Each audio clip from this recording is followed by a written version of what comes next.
Hello dear students, this is Priyanka and welcome back to YouTube channel पढ़ाईगिरी।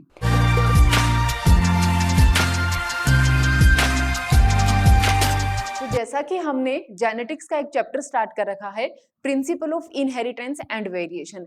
इससे पहले इस chapter के 4 से 5 वीडियो मैं ऑलरेडी बना चुकी हूँ। आज की वीडियो में हम बात करेंगे म्यूटेशन के बारे में। सो चलो हम स्टार्ट करते हैं हमारी क्लास को। देखो, फर्स्ट हम म्यूटेशन की बात कर रहे हैं। तो म्यूटेशन आप इस डायग्राम को देख के भी कोई आइडिया लगा सकते हो। फिर भी अगर हम समझे कि म्यूटेशन क्या है, तो हमें पता है कि ह्यूमन बीइंग है वो कैसा है, उसमें मल्टी सेलुलर है, बहुत सारी सेल्स प्रेजेंट है। अब सेल्स में क्या होगा, हमारे पास जेनेटिक मटेरियल प्रेजेंट होगा, और जेनेटिक मटेरियल में क्या होगा, हमारे पास डीएनए होगा।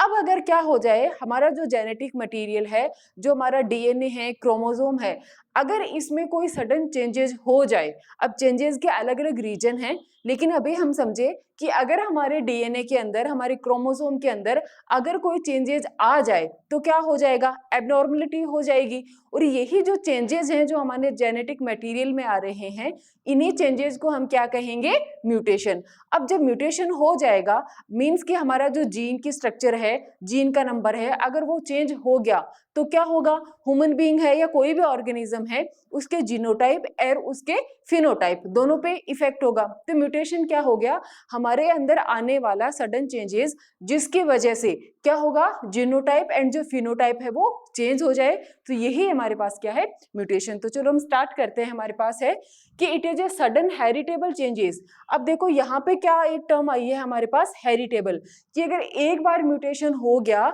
जीन में चेंज आ गया, तो नेक्स्ट जनरेशन में वैसे ही ट्रांसफर होता रहेगा। तो क्या हुआ कि कुछ सडन हेरिटेबल चेंजेस हैं, किसमें होंगे, डीएनए सीक्वेंस में होंगे, जिसकी वजह से क्या होगा, हमारा जो जीनोटाइप और जो फिनोटाइप है किसी भी ऑर्गेनिज्म का है, उसमें चेंजेस है वो आ जाते हैं। नेक्स्ट है हमारे पास recombination and mutation leads to variation in DNA. देखो म्यूटेशन की तो हम बात कर ही रहे हैं, इसके अलावा एक टर्म और है हमारे पास, रिकॉम्बिनेशन। तो देखो लास्ट वीडियो में हमने बात की थी रिकॉम्बिनेशन की। तो रिकॉम्बिनेशन कब होगा, जब मियोसिस स्टार्ट होगा। तो मियोसिस के टाइम में हमारे पास 50% चांस हो सकते हैं कि रिकॉम्बिनेशन हो, और 50% चांस हो सकते हैं कि रिकॉम्बिनेशन नहीं हो। रिकॉम्बिनेशन क्या है, अगर हम देखें कि हमारे पास जो क्रोमोसोमल पेयर है, हमारे पास होमोलोगस क्रोमोसोम का पेयर रहेगा। तो अगर ये पेयर है, हमें पता है कि जब गैमीट बनेंगे तो ये दोनों सेपरेट होंगे, लेकिन जैसे ये सेपरेट होंगे उससे पहले क्या हो सकता है, रिकॉम्बिनेशन हो सकता है। तो रिकॉम्बिनेशन में क्या होगा, ये जो दोनों क्रोमोसोम है वो पास पास में आएंगे, तो इनका क्या होगा, जेनेटिक मटेरियल है वो एक दूसरे में इंटरचेंज हो जाएगा। तो उससे भी क्या होगा, आगे जो जनरेशन होगा उसमें वेरिएशन देखने को मिलेगी, और ऐसे जो म्यूटेशन है उससे भी हमें वेरिएशन देखने को मिलेगी। तो यही हमारे पास है म्यूटेशन। आगे हम बात करते हैं कि म्यूटेशन है वो क्या होगा, क्रोमोसोम के नंबर में होगा, उसकी वजह से क्या हो जाएगा, एब्रिएशन आ जाएगा, या फिर एबनॉर्मलिटीज है वो हमें देखने को मिलेगी। Chromosomal aberration are seen in cancer cell. जैसे हमें पता है कि कैंसर सेल है वो क्या हो जाती है कि हमारी जो नॉर्मल सेल है उसमें किसी म्यूटेशन की वजह से क्या होगा, उसमें बहुत ज्यादा ग्रोथ है वो शो करने लगेगी। तो ऐसी सेल को हम क्या कहेंगे, कैंसर सेल। ठीक है, तो आगे हम बात करें कि म्यूटेशन है ये क्यों हो रहा है, इसका रीजन क्या है। तो हमारे पास कुछ एक ऐसे फैक्टर होते हैं जो कि म्यूटेशन को कोज करेंगे। तो ऐसे फैक्टर को हम क्या कहेंगे, म्यूटाजन कहेंगे। तो हमारे पास नेक्स्ट टर्म है, देखो म्यूटाजन। म्यूटाजन क्या है हमारे पास, एजेंट्स इंक्लूडिंग म्यूटेशन, के ऐसे एजेंट हैं जो कि म्यूटेशन को कोज करेंगे। अब ये हमारे पास जो म्यूटाजन है ये दो टाइप के हो सकते हैं, फिजिकल म्यूटाजन भी हो सकते हैं और केमिकल म्यूटाजन भी हो सकते हैं।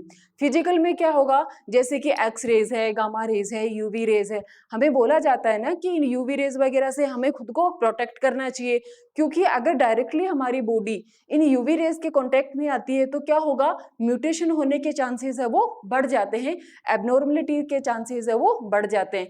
तो इन रेज के थ्रू अगर हमारे अंदर कोई चेंज आ रहा है जेनेटिक मटेरियल में, वो कैसे हो जाएंगे हमारे पास, फिजिकल म्यूटाजन। और अगर कोई केमिकल है जैसे कि मस्टर्ड गैस है या फिर फिनोल है, फॉर्मेलिन है, ये जो सारे केमिकल हैं, अगर इनकी वजह से हमारे जेनेटिक मटेरियल में कोई चेंज आ रहा है तो वो कैसे हो जाएंगे हमारे पास, केमिकल म्यूटाजेंस। देखो केमिकल म्यूटाजन में हम अगर मोस्टली प्लांट्स की बात करें तो हम यूज में लेते हैं कॉल्चिसिन को। कॉल्चिसिन, जो कॉल्चिसिन है वो हमारे पास एक प्लांट है कॉल्जिकम ऑटोमनेल, उससे हमें एक्सट्रैक्ट होता है। तो ये क्या करेगा, प्लांट्स के अंदर हमें अगर प्लोइडी लेवल को बढ़ाना है, जब मियोसिस हो रही है अगर उस टाइम हमें उसकी प्लोइडी को बढ़ाना है, अब प्लोइडी क्या होती है ये हम आगे बात करेंगे। तो प्लोइडी मीन्स जनरल सा बताएं तो जो सेट ऑफ क्रोमोसोम है उसमें इंक्रीजमेंट होना, वो ही हमारे पास क्या होती है, प्लोइडी। तो प्लांट्स में मोस्टली प्लोइडी लेवल को बढ़ाने के लिए हम किसको यूज में लेते हैं, कॉल्चिसिन को। तो कॉल्चिसिन है वो प्लांट्स में क्या कर देगी, पॉलीप्लोइडी। तो ये हमारे पास म्यूटेशन को कोज करने वाले म्यूटेशन हो गए, कुछ फिजिकल म्यूटेशन हो गए और कुछ केमिकल म्यूटेशन हो गए। अब हम आगे बात करते हैं। अब हमारे पास है कि म्यूटेशन है वो कितने टाइप के हैं। तो देखो हमारा जो जेनेटिक मटेरियल है, जो डीएनए है, वो कहाँ प्रेजेंट है, क्रोमोसोम पे प्रेजेंट है, और क्रोमोसोम है उसमें क्या है, डीएनए। जैसे हम यहाँ देखें, अगर हम ह्यूमन बीइंग की बात करें तो हमें पता है कि ह्यूमन बीइंग में कितने होंगे टोटल नंबर ऑफ क्रोमोसोम, 46, या हम इसे क्या लिख सकते हैं, 23 पेयर। अब हमारे पास कैसे होगा, जैसो देखो यहाँ पे क्या हो जाएगा, एक सेट है वो पूरा का पूरा किसका आ जाएगा, 23 क्रोमोसोम का। बिल्कुल इसके सिमिलर दूसरा पेयर है वो भी कितने क्रोमोसोम का हो जाएगा, 23। तो ये भी 23 और ये भी 23, तो टोटल कितने हो गए, 46। अब इस एक जो हमें सेट दिख रहा है, दो सेट है हमारे पास क्या है, 2n इक्वल्स टू 46।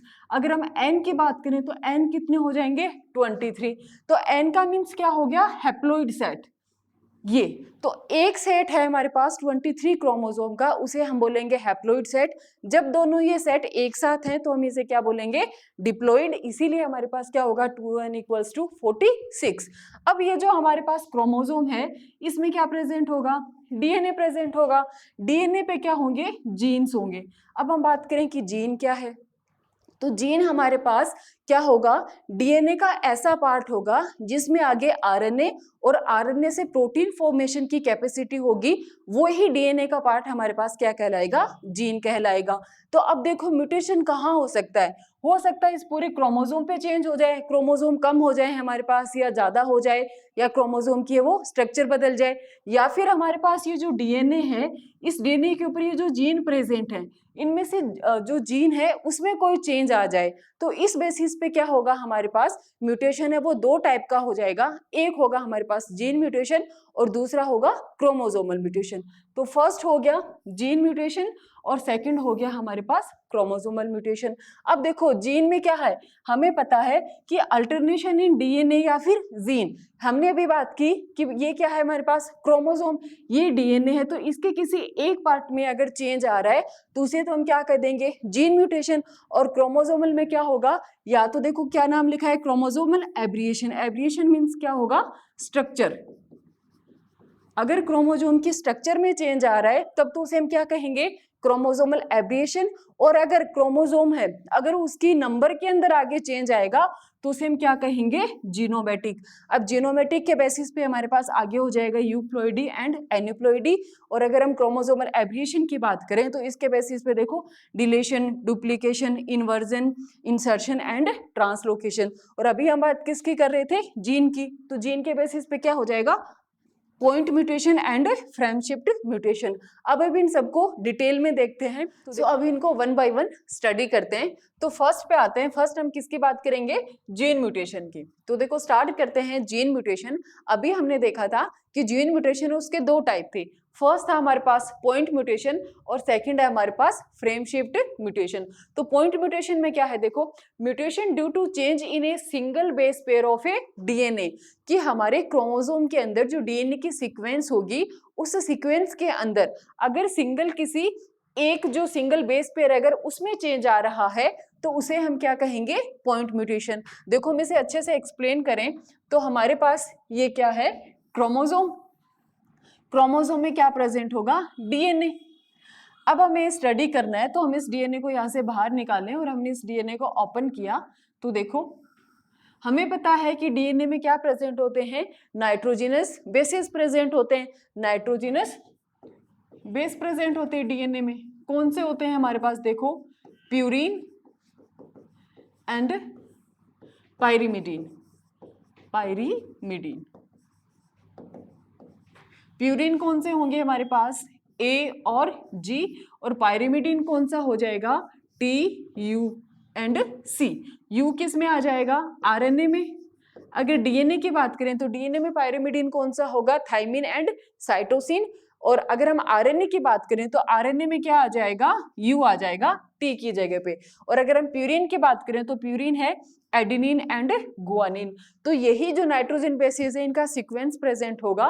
तो सपोज हम यहाँ पे लिखते हैं, यहाँ ए हुआ, ए टी जी सी, ऐसे इसका कॉम्प्लीमेंट्री क्या होगा, ए के साथ में क्या आएगा, टी, टी के सामने क्या आएगा, ए, जी के सामने क्या आएगा, सी।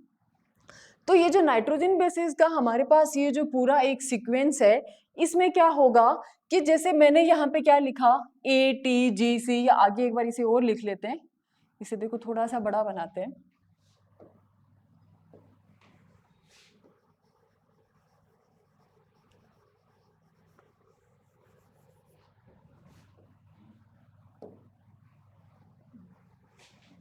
देखो इसे हम वापस से ड्रॉ करते हैं थोड़ा। तो हमारे पास ये जो बेस होगा इसका क्या हुआ, जैसे हमने लिखा ए टी जी सी या सी जी टी, कोई भी हम ऐसे सीक्वेंस बना सकते हैं। अब हमें पता है कि ए के साथ में हमेशा कौन होगा, टी होगा, और जी के साथ में हमेशा क्या होगा, सी होगा। ये दोनों आपस में बॉन्ड बनाएंगे। तो देखो ए के सामने क्या आ गया, टी, टी के सामने आ गया ए, जी के सामने सी, सी के सामने जी, सी के सामने आगे अगेन जी, जी के सामने टी, टी के सामने ए। तो ये हमारे पास क्या है, डीएनए की सीक्वेंस है, नाइट्रोजन बेसिस के फॉर्म में है जो चली जा रही है। अब हमें पता है कि जो 3 नाइट्रोजन बेस हैं उन 3 को मिला के हम क्या कहते हैं, कोडोन कहते हैं। तो देखो अगर हम स्टडी करें तो ये 3 कोडोन हो गए, ये 3 कोडोन हो गए, और ऐसे ही हमारे पास जो भी आगे सीक्वेंस होगी उसके कोडोन हो जाएंगे।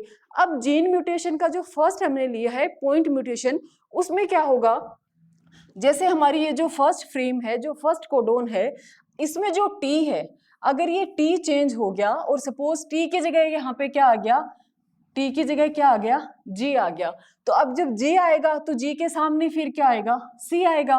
तो क्या हुआ, सिर्फ एक ही जो हमारे पास जो बेस पेयर है एक चेंज हुआ। तो इससे क्या हुआ, अगर हम जो भी हमारे पास ये जो कोडोन है इनकी स्टडी कर रहे जा रहे हैं हम 3-3 की फॉर्म में, तो इससे क्या होगा, एक अलग एमिनो एसिड बनेगा, इससे अलग एमिनो एसिड बनेगा, और इससे अलग एमिनो एसिड बनेगा। ऐसी सीक्वेंस है वो चलती रहेगी।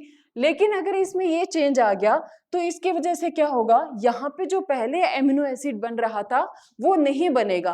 क्यों, क्योंकि कोडोन है वो चेंज हो गया। लेकिन जो आगे वाले हैं वो तो वैसे के वैसे रहेंगे, उनके फ्रेम में कोई चेंज नहीं हुआ। तो पर्टिकुलर किसी एक बेस पेयर के अंदर अगर जो चेंज आता है उसे हम क्या कहेंगे, जीन म्यूटेशन। इसी के साथ हम दूसरी बात कर लेते हैं फ्रेम शिफ्ट की म्यूटेशन की। तो फ्रेम शिफ्ट में क्या होगा, जैसे हम फिर से वही बनाएं कि हमारे पास एक डीएनए की सीक्वेंस है, जैसे यहाँ पे है जी टी ए सी जी ए, ये जो सीक्वेंस है टी ए, अब वापस वही जी के सामने क्या आएगा, सी, टी के सामने ए के सामने T, G C T A and T. अब हमारे पास ये सीक्वेंस है, अब वही हम क्या करेंगे, कोडोन बनाएंगे। इनके ट्रिपलेट होता है ना कोडोन हमेशा, तो हमने ये कोडोन बनाए। ऐसे ये आगे हम कुछ भी लिख लें, जैसे जी लिख ले और जी के सामने सी, तो हमारे पास ये 3-3 के कोडोन बन गए। अब इसमें क्या होगा, इसके अंदर या तो कोई बीच में क्या होगा, हमारे पास जो बेस पेयर है या तो कहीं पे कोई ऐड हो जाएगा, जैसे कि सी और जी इनके बीच में क्या आ गया, सपोज कि ए आ गया, ठीक है। तो ए आएगा तो अब ए के सामने हमारे पास यहाँ बीच में और कौन आ जाएगा, टी आ जाएगा, ये ए आ गया, ठीक है। ये हमारे पास एक्स्ट्रा हो गए, या फिर क्या होगा, इसमें से कोई एक बेस पेयर है वो डिलीट हो जाएगा, कम हो जाएगा। सपोज कि हमारे पास ये है, जो टी है वो यहाँ से डिलीट हो गया, तो एक कम हो गया। अब हम अगर कोडोन बनाएंगे तो क्या होगा, जैसे फर्स्ट वाला तो हमारा बिल्कुल सही है, लेकिन दूसरे वाले में क्या होगा, अभी हम क्या देख रहे थे, CGA, ये हमारा कोडोन बन रहा था, लेकिन बीच में A आ गया, तो ये क्या बन जाएगा, CAG। अब ये अलग हो गया यहाँ से, फिर दूसरा बन जाएगा ATA, तो हमारा लिखा हुआ डिलीट हो गया। तो चलो हम वापस से एक बार फ्रेम शिफ्ट को देख लेते हैं। ये हमारे पास क्या था, क्रोमोसोम, ये था DNA, और हमने क्या बनाया था, इस DNA को ओपन करके यहाँ पे हमने एक टेम्पलेट बनाया था, और ये हमारे पास क्या थी, सीक्वेंस, जैसे AGCTATGCA,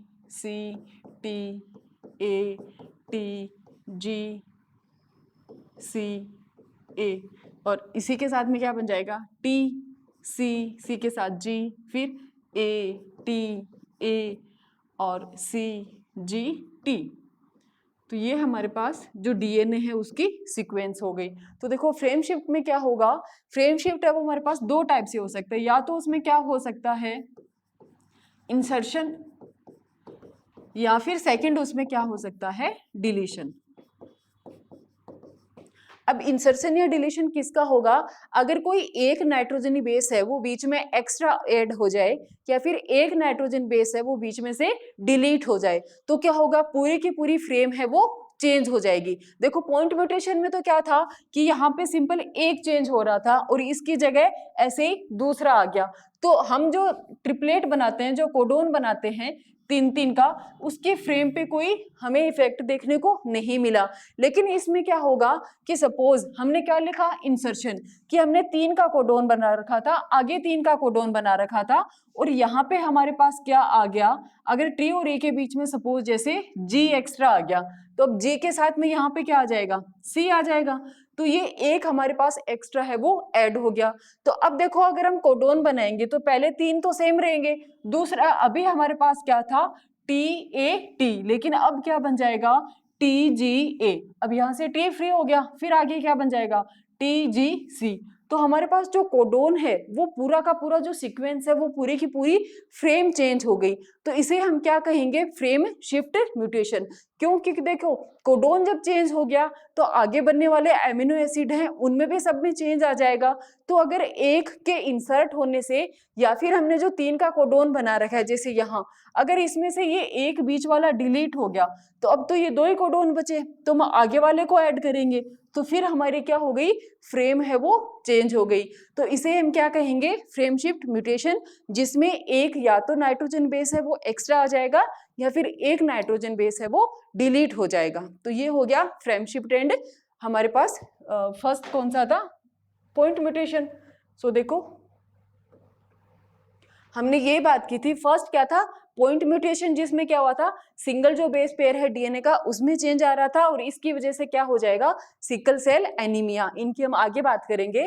और फ्रेम शिफ्ट में क्या होगा, या तो लॉस होगा, यानी कि एक डिलीट हो जाएगा, एक हमारे पास जो डीएनए की सेगमेंट है वो, या फिर क्या हो जाएगा, इंसर्शन या डुप्लीकेशन हो जाएगा। तो इसकी वजह से हमारी पूरी फ्रेम है वो चेंज हो जाएगी। तो ये हमारे पास फर्स्ट हो गया जीन म्यूटेशन, जिसमें हमने देखा point mutation and second frame shift mutation. अब हम नेक्स्ट बात करेंगे क्रोमोसोमल म्यूटेशन की। तो देखो क्रोमोसोमल म्यूटेशन स्टार्ट करते हैं। इसमें हमारे पास क्या है, या तो क्या होगा, क्रोमोसोम में उसमें डिस्ट्रप्शन होगा, तो क्या होगा, जो क्रोमोसोम है उसकी स्ट्रक्चर चेंज हो जाएगी, या फिर जो क्रोमोसोम है उसका नंबर चेंज हो जाएगा। तो देखो हम स्टार्ट करते हैं इसे। फर्स्ट है हमारे पास, किसमें क्या हो रहा है, क्रोमोसोम की जो स्ट्रक्चर है वो चेंज हो रही है। तो देखो कैसा होगा, हमारे पास नॉर्मली क्या है, ये एक जो क्रोमोसोम है उसकी स्ट्रक्चर है, नॉर्मली ऐसी स्ट्रक्चर रहती है। अब इसमें क्या होगा, हमारे पास ये जो क्रोमोसोम है, फर्स्ट टाइप क्या है हमारे पास, डिलीशन। डिलीशन मीन्स क्या होगा, डिलीट होना। तो ये जो हमारे पास क्रोमोसोम है, इसमें हमें देखने को मिल रहा है कि ये जो पार्ट है, यहाँ पे ये जो सीक्वेंस है ये क्या हो गई, यहाँ से डिलीट हो गई, और क्रोमोसोम कैसे बन गया, सिंपल रह गया। इसका ये जो पार्ट है वो डिलीट हो गया, ये हमारा क्या हो गया, पार्ट रिमूव हो गया, डिलीट हो गया। तो इसीलिए क्या हो गया, क्रोमोसोम है उसकी स्ट्रक्चर चेंज हो गई। तो उसे हम क्या कहेंगे, डिलीशन। सेकंड हमारे पास क्या है, डुप्लीकेशन। डुप्लीकेशन में क्या होगा कि ये जो क्रोमोसोम था इसकी ये जो सीक्वेंस है, इस सीक्वेंस के जैसी एक और सीक्वेंस बन गई, इसी की डुप्लीकेट कॉपी बन गई। तो ये तो हमारे पास पहले वाली थी और ये हमारे पास क्या हो गई, इसका डुप्लीकेट पार्ट है वो ऐड हो गया। तो इस प्रोसेस को हम क्या कहेंगे, डुप्लीकेशन। थर्ड पे आते हैं हम, इन्वर्जन। अब इन्वर्जन में क्या है हमारे पास कि ये जो क्रोमोसोम है इसके ऊपर दो सीक्वेंस है, ये फर्स्ट और ये सेकंड। अब क्या होगी, अगर ये आपस में इंटरचेंज हो जाए, अपनी पोजीशन बदल ले, कि देखो ये जो व्हाइट वाली है ये तो कहाँ चली गई, ऊपर चली गई, और जो ब्लू वाली है वो कहाँ आ गई, नीचे आ गई। तो एक दूसरे के साथ क्या हो गई, इन्वर्ट हो गई। तो इसे हम क्या कहेंगे, क्रोमोसोम में इन्वर्जन। इसकी वजह से भी क्या हो रहा है, क्रोमोसोम में उसकी स्ट्रक्चर में चेंज आ रहा है। नेक्स्ट हम बात करें इंसर्शन। तो इंसर्शन में क्या होगा, यहां से जो पार्ट है क्रोमोसोम का वो क्या हुआ, हट गया, तो ये नॉर्मल क्रोमोसोम रह गया। इससे क्या होगा आगे, ये भी हमें देखने को मिल सकता है, या फिर इसे क्या है, यहां से जो हटा वो इस दूसरे वाले के साथ में ऐड हो गया। तो ये देखो, इससे हटा और ये इसके साथ में आगे है वो ऐड हो गया। तो देखो, सेगमेंट फ्रॉम अदर क्रोमोसोम, कि एक जो क्रोमोसोम था उसका जो पार्ट कटा वो किसी दूसरे क्रोमोसोम के साथ में जाके ऐड हो गया। तो इसे हम क्या कहेंगे, इंसर्शन। लास्ट है हमारे पास ट्रांसलोकेशन। ये दोनों किस में हो रहे हैं, ट्रांसलोकेशन दो अलग अलग नॉन होमोलोगस क्रोमोसोम है उनके बीच में होगा।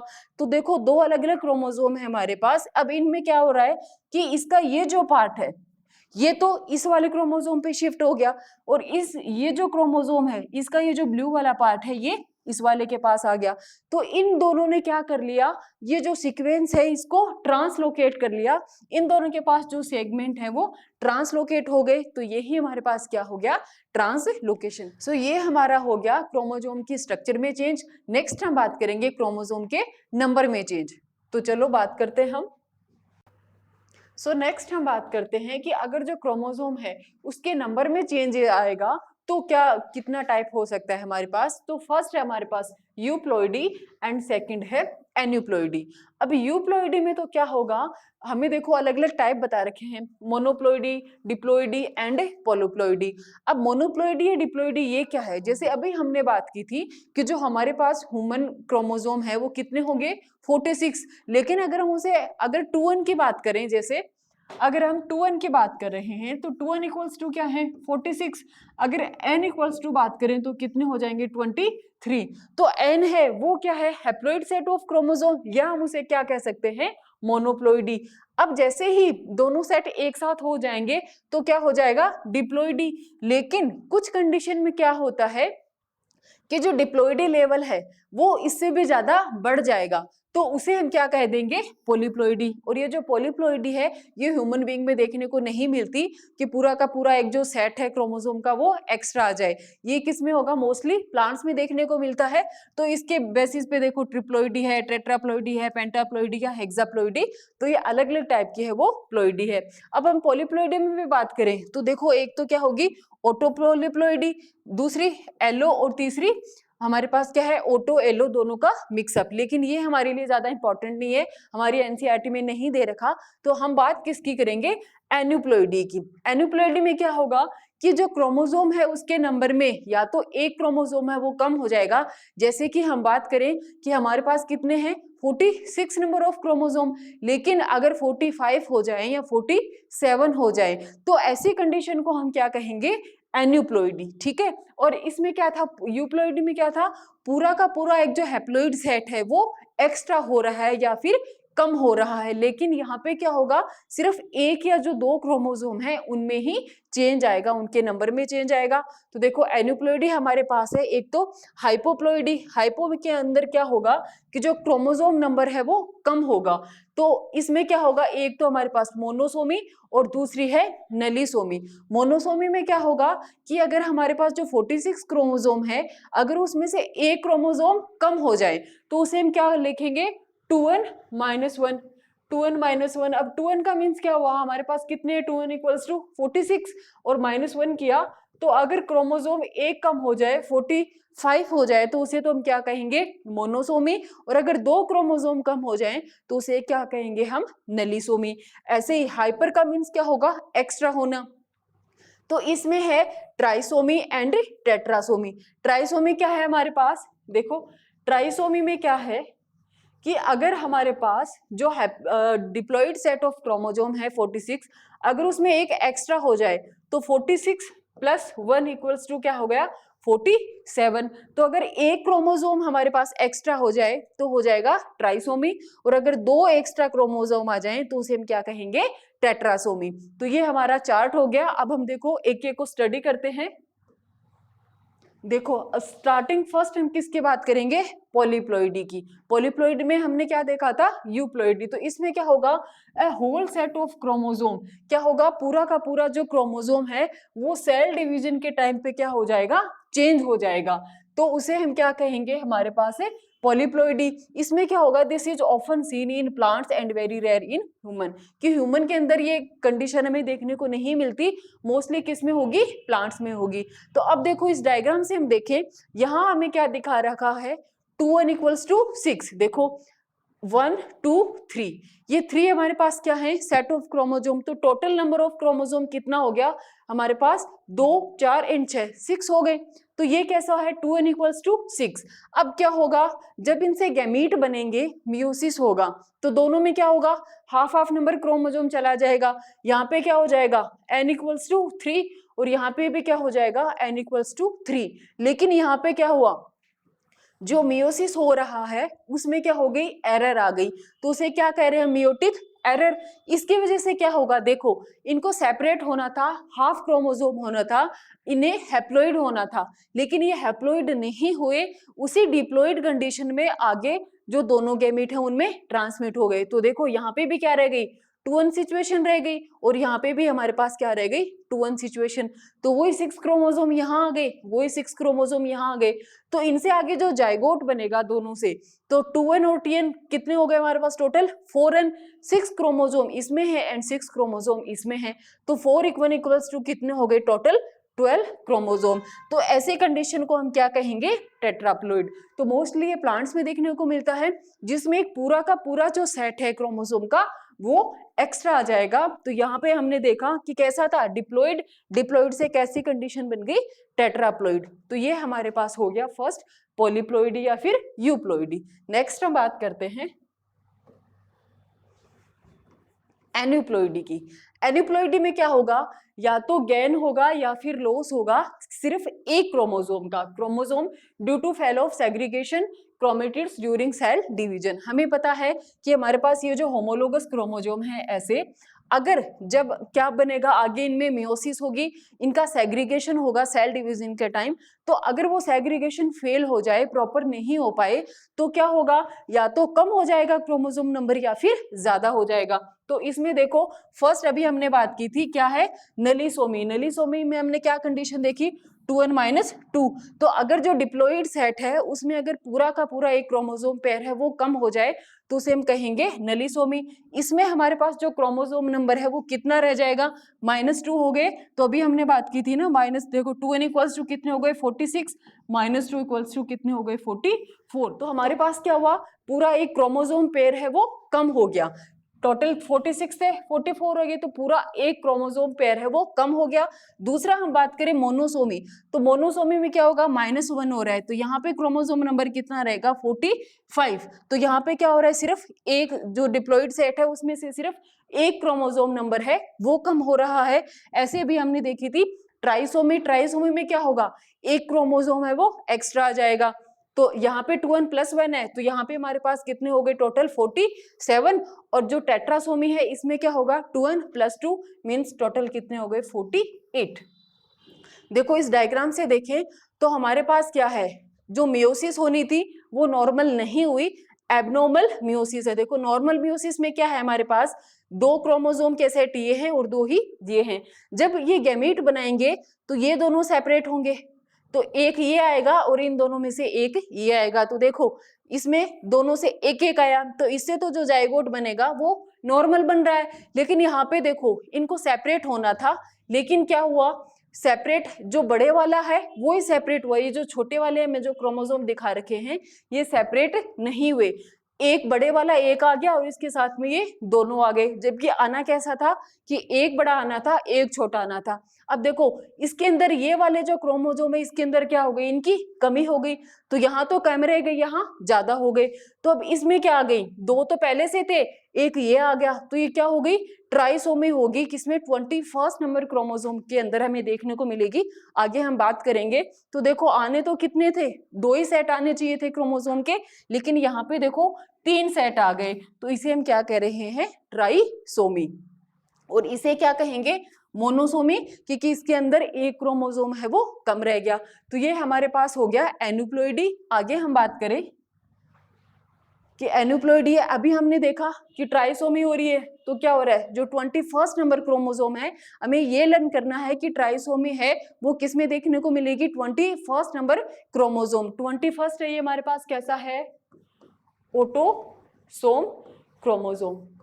हमें पता है कि क्रोमोसोम के भी दो टाइप है ना, ऑटोसोम एंड सेकंड बात करें सेक्स क्रोमोसोम। तो जो स्टार्टिंग के 22 पैर होते हैं वो कैसा होंगे, ऑटोसोम, और जो लास्ट का 23rd वाला पैर होगा वो कैसा होगा, सेक्स क्रोमोसोम। तो इसमें 21 के ऊपर हो रही है, इसलिए हम क्या कहेंगे, इसे ऑटोसोमल कहेंगे। और इसमें 21 में क्या होगा, ट्राइसोमी होगी, तो 46 की जगह क्या आ जाएगा, एक क्रोमोसोम एक्स्ट्रा हो जाएगा और 47 हो जाएगा। देखो ये हमारे पास क्या है, जो ह्यूमन है उसका जो हमारे पास कैरियोटाइप है कि जो जीन है वो कैसे प्रेजेंट होंगे।